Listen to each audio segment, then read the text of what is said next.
Today we are interviewing renowned woodworking artisan and author Nancy Hiller of Hiller Designs in Bloomington, Indiana. Her most recent book, Making Things Work, was released in the spring of 2017. Well, Nancy, why don't we talk about this particular chair, because this is a fascinating bit of work, for one thing, with these tapers, but it features quarter-sawn white oak, which you got from Frank Miller. These drawings date back to when? This drawing is from 1898. It was done by the English architect C.F.A. Voysey. Like many of his drawings, it was made with variations on the theme. These high-backed chairs were becoming popular at the time and became more so in the first decade of the 20th century.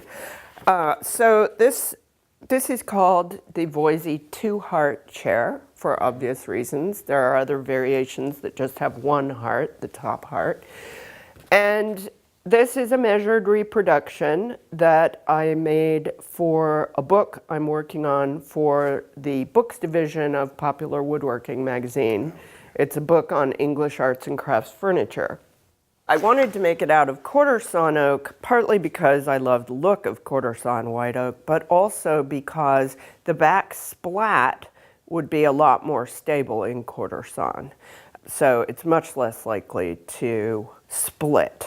And it has big portions of it cut out. So I wanted something really stable. And also because the name of this chair, the two-heart chair, is directly referencing the splat, I wanted the splat to have the most beautiful figure.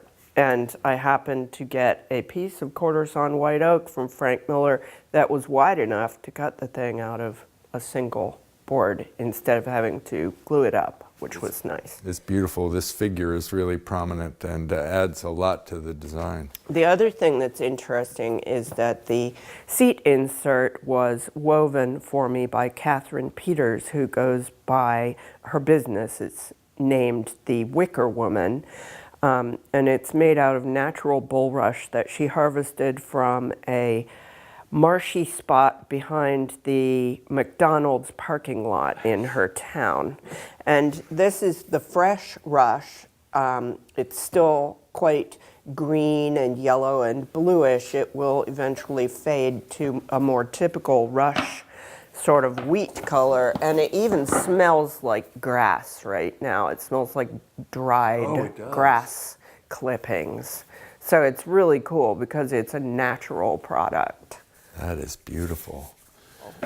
Another interesting thing about this is that the legs taper from square to octagonal, and that's part of Voysey's original. All of it is, pretty much. And the quarter-sawn figure is playing over the surface of these two front pieces, which is great. Right, and I wanted them to mirror each other, because when you have figure that's that prominent, you have to use it wisely. Right.